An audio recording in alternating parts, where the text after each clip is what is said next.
Hey there, the team over at Lane has sent over one of their leaf blower machines for me to share with you guys. And I know there's no long extension here that's going to help direct the air. But I've tried this on a few things and it works really well. Let's go over what it has to offer. When you open up the box, this comes with two large 21-volt batteries that will charge in 2 hours. Once they're charged between the two, you'll get about 50 minutes of power out of these. Now, I really like that this is super light, so even adding the battery on it, it's not really heavy, it's not uncomfortable to use. And while the leaf blower will turn on and typically blow at 1 power, this is actually controllable because it's a trigger style action. So when you turn it on, you're gonna get to decide how much power you want going at the ground or whatever it is you're trying to dry off or blow off, simply by pulling the trigger a little more or a little less. It's also not really loud. Here it is on full speed.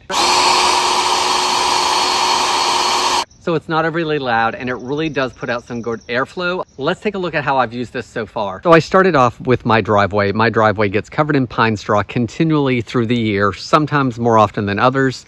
So here it did a really good job of getting that pine straw up that likes to get stuck in the concrete and not come off as easily as leaves. I also used it on my deck, and while this isn't great footage, it did a really good job taking care of the pine straw and dust and debris up there that always falls from the wooded lot. Here on top of the shed is where I was most excited to use this because pine straw gets stuck in those grooves.